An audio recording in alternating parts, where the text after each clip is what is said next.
Dear friends, welcome to the science class. In the last class, we started with the topic named as sorting materials into groups. Sorting materials into groups. We started with this topic. This is the fourth topic in your syllabus.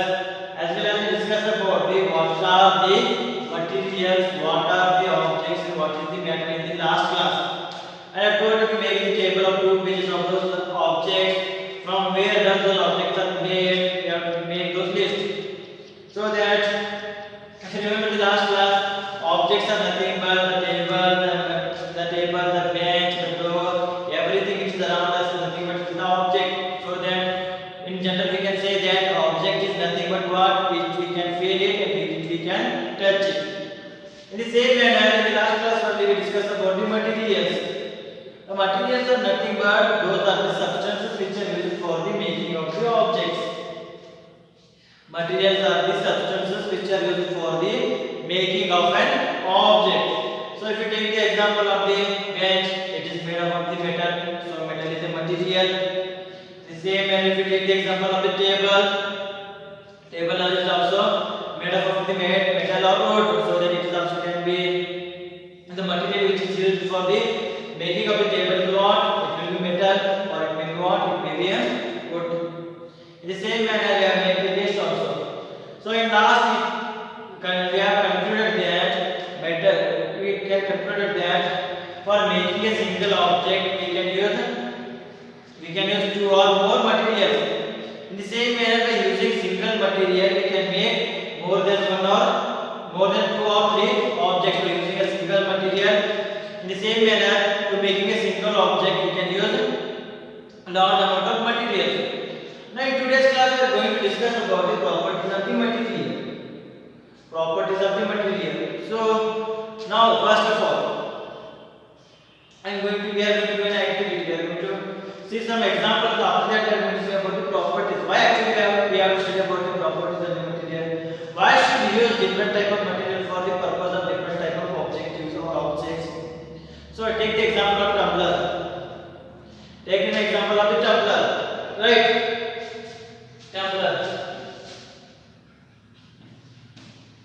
Tumbler is nothing but what? It is a equipment or it is an object which is used for the purpose of the storing the water.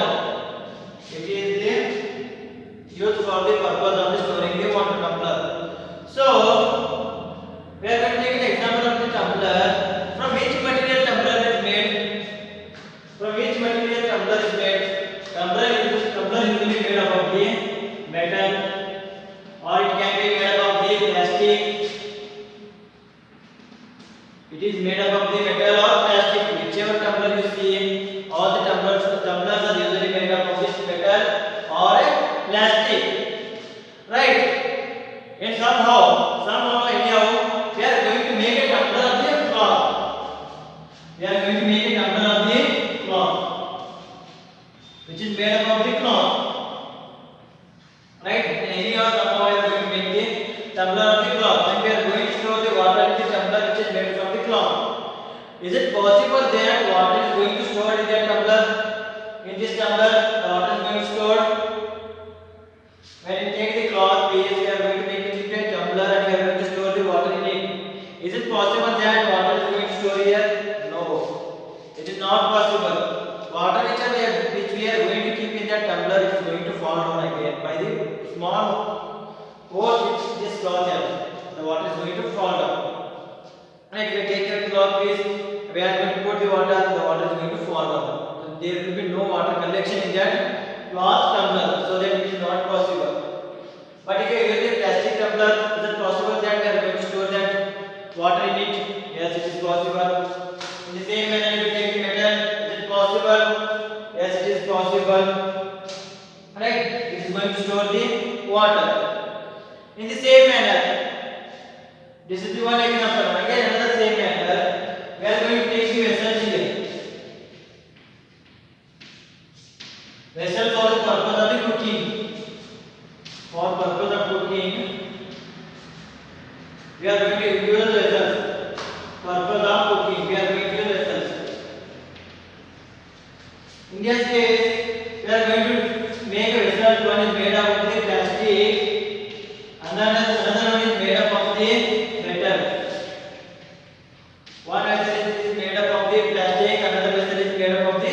metal. Now from this two, which one is you are going to use for the purpose of preparing the food, for the purpose of the cooking the food, or for the purpose of the preparing the food? Which one of these vessels you are going to use? You are going to use the plastic or you are going to use metal? You are going to use metal container, metal vessel for the making of the food.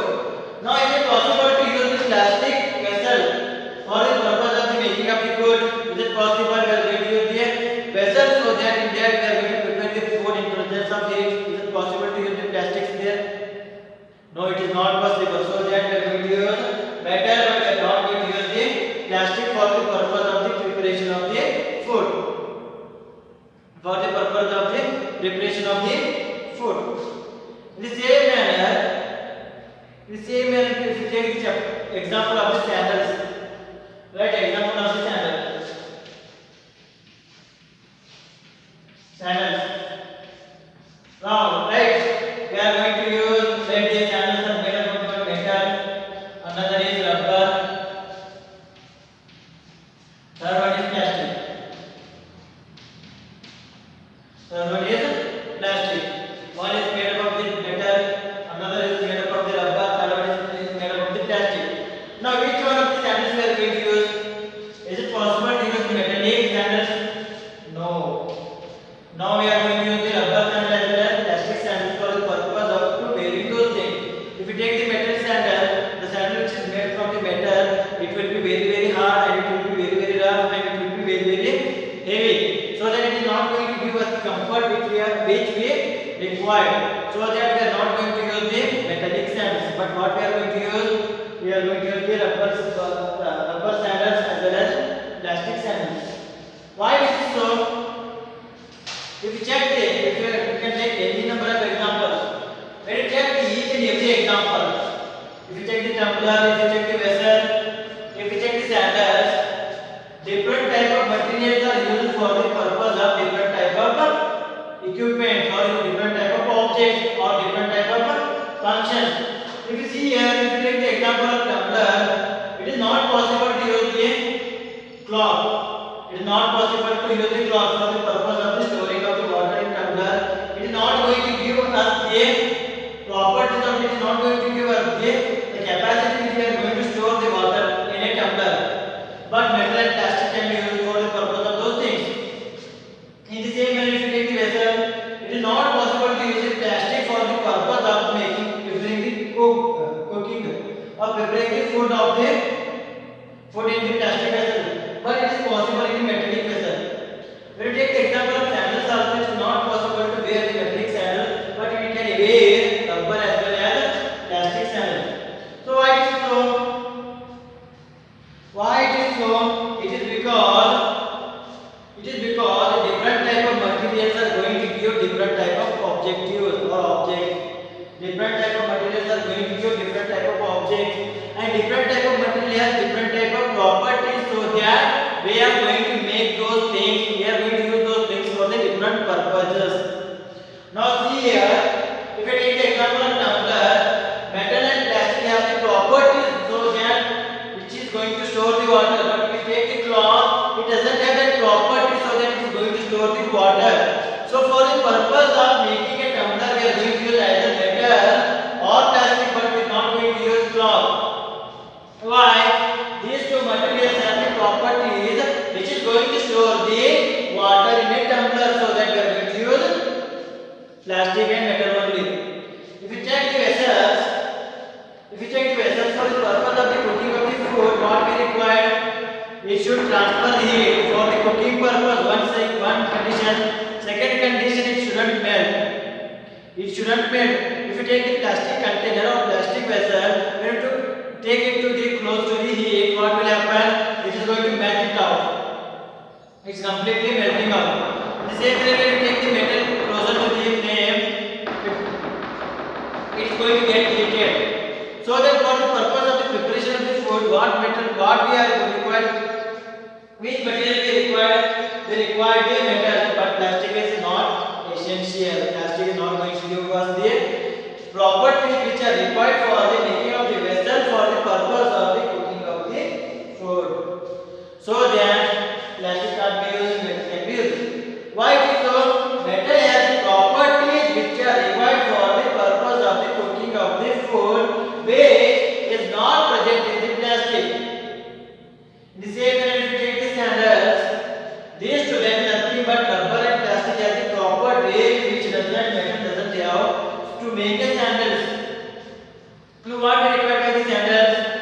It shouldn't transfer the heat. One condition, it will be smoother. Second condition, it may be light. It should be light. Third condition, those properties are there in the rubber as well as plastic. They are going to give us the comfort. But in case of metal, they will be heavy. They will be heavy. They are going to transfer heat from the ground to our legs.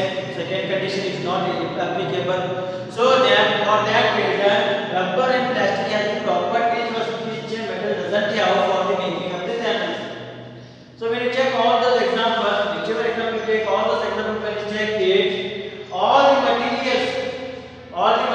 we are using have different properties which are going to give us the different purposes or different advantages for the making of the different objects or different materials.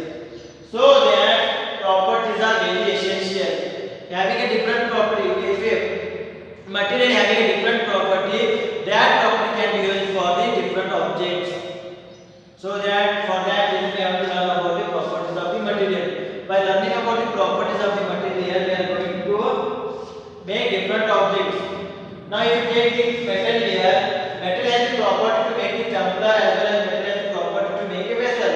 So that if you classify by metal, if I take a metal, this metal can be used for tumbler as well as vessel. So which of those properties now we are going to see. So first property will be properties of the material.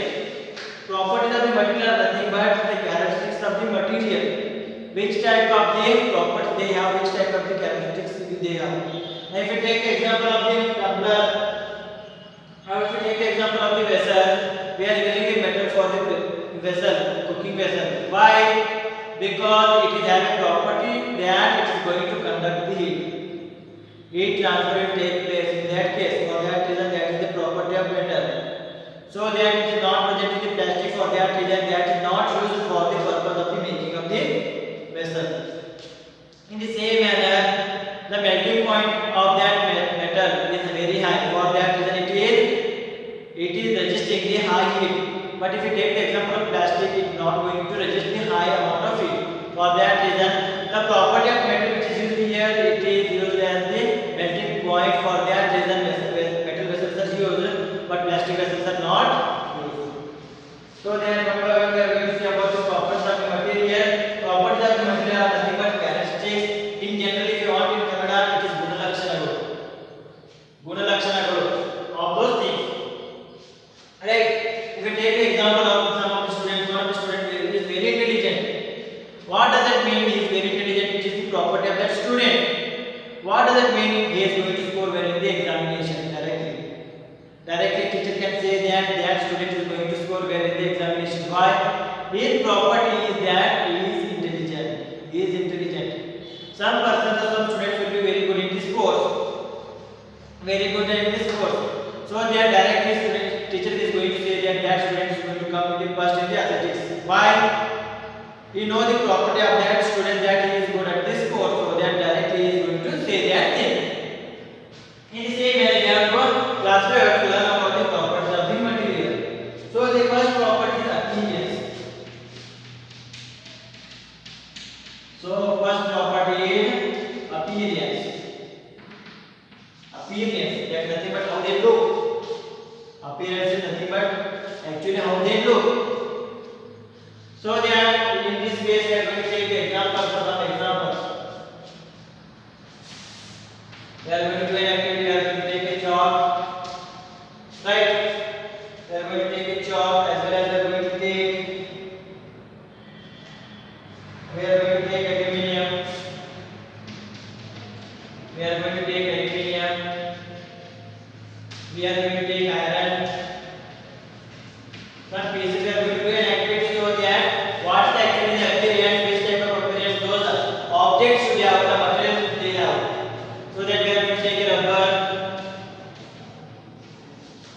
to take a plastic, we are going to take a cardboard,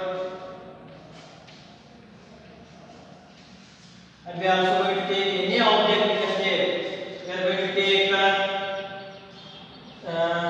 whichever that. So when we check the surfaces of those all the things, the surfaces of all the things, all the things looks like non-shiny surfaces. If you see the chalk base, is it shining? No. If you take the chalk base, it is not shining. In the same way, if you take the aluminium, is it shining? No. In the same way, if you take the iron, is it shining? No. If you take the example of rubber, is it shining? No. If you take the example of plastic, is it shining? No. If you take the example of cardboard, is it shining? No. If you take the example of that, is it shining? No. All those things are not shining. Then what I am going to do, I am going to cut all those things exactly at half, or some piece of those things. I am going to cut exactly at half. When I cut this exactly at half, and I check the half surface of those things, the cutting surface, the cutted surface, like here it is cutted. When I see that cut surface, chalk surface is not shining. Is it shining? No, it is not shining. When you check those things. In the same way, when you check the aluminium, which is cut at exact half, or which is cut at some point, is it going to shine? When you check those surfaces, yes, it is going to shine. It is going to shine. In the same way, if you check the iron pieces which is cut on, if you take an iron nail, if you take an example of iron nail, when you break that iron nail, the metal surface, the breaking surface where the break is happened or the cut is happened, when you check that surface, it will be shining surface. It will be shining surface.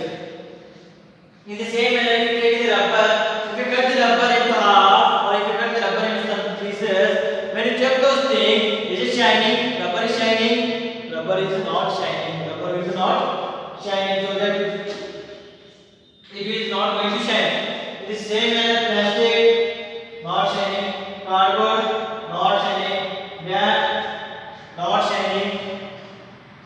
If you take the example of lead, iron, sharpen the lead. When you check that sharpened lead, what will happen? It is shining.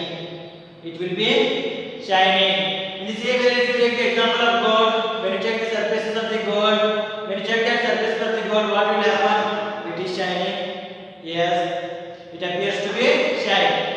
In the same manner, if you take the silver, welding, and when you take and check the silver, when you check the surface of the silver, what will happen? It will be shining. Yes, it will be shining. So that when you take all the objects which are present around us, when you take all the objects which are present around us, when you check for the surfaces of those things, how they look, appears nothing but how they look. When you check all those things, we came to know that there are two types of surfaces. One is shining surfaces, another one is non-shining surfaces.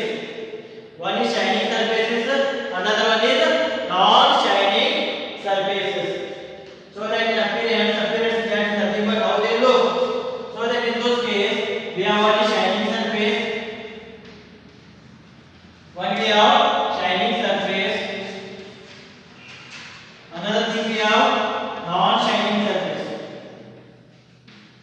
Another thing we have what? Non-shining surface.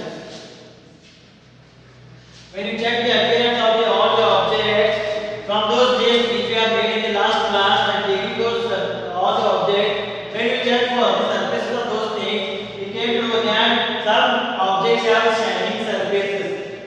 Shining surfaces are shining, and some objects are non-shining surfaces. If you take the example of the rubber, that they don't have the shining surfaces. By their appearance, we can make those things. By appearance, we can identify or we will make two groups of those objects. One is shining surface, another one is non-shining surfaces. So then we have a specific name for the shining surfaces. That is nothing but lustrous. Lustrous. And non-shining surfaces are nothing but they are non-lustrous. They are non-lustrous. Depending on the appearance of those objects, some objects have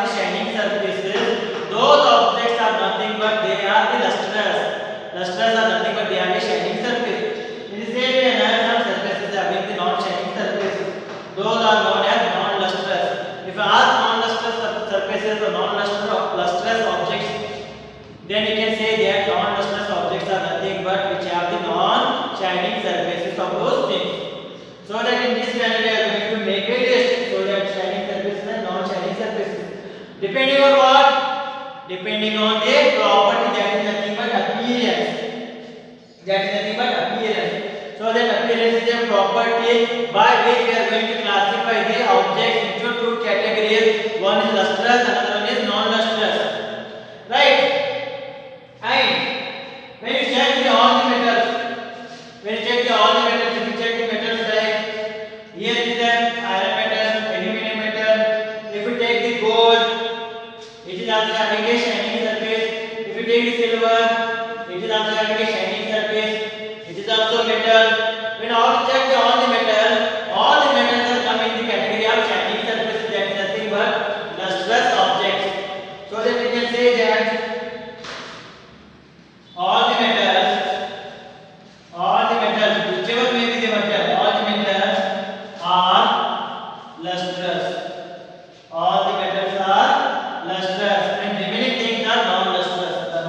Remaining things are non-lustrous. In this way, we are going to categorize. We are going to group by using the property that is nothing but appearance. We are going to group depending on their appearance into lustrous objects and non-lustrous objects. Right? But you can ask a question. Sir, in this class you told that iron is a lustrous surface which has a shining surface. As well as aluminum also has a shining surface. Copper is also having a shining surface. But when you check desk, when you check our desk, when you check our benches, when you check our tables, they don't shine only. Why it is so? Right? It is because of their desks, the benches, the tables. If you take the example of cycles, or if you take the example of iron which is kept outside that ground, all are having a non-lustrous surface since because of the chemical activity, because of the action of the air and water which is present in the atmosphere. If you take the example of air which is present in the atmosphere, if you take the example of the moisture, at the morning time fog, in the same manner rain is going to come because of the activities of that moisture as well as rain water on the surfaces of the metal, on the surfaces of the iron, it is making them non-lustrous. The action of the air as well as water on the surfaces of the metallic surfaces, that is nothing but iron, aluminum, that thing making them non-lustrous, that thing making them non-glowing. Right? And if you want to see that they are glowing or not, they are lustrous or not, you have to take filtered paper and you have to rub it. You have to take a polished paper and you have to rub it. When you rub it, it is going to give a shining surface. Or you have to take a knife and you have to cut it. When you cut it, where you are going to cut that thing, at that place it is going to shine. It is already have a shining surface due to the action of the air particles and water particles. It is non-shining. So that all the metals are shining. So I hope this is clear about the appearance. Appearance is nothing but shining surfaces and non-shining surfaces. And some objects are going to have the shining surface. Some objects are going to have non-shining surfaces. In the same manner, shining surfaces are nothing but lustrous objects. Lustrous objects are nothing but which have the shining surfaces. Non-lustrous objects are nothing but which have non-shining surfaces. In this manner, again you have to make a list of those things. Whatever you get the list in the last class, by using that list, we are going to make a list of the shining surfaces and non-shining surfaces. In those things, shining in the column of the shining surfaces, all the objects are luminous or all the objects are lustrous. Non-shining surfaces, whichever objects are going to come, those objects are what? Those objects are non-lustrous. I hope this is clear. In the next class, we are going to discuss about the further properties of these things. Materials in the next class. This is the first property. In the next class, we are going to discuss about the further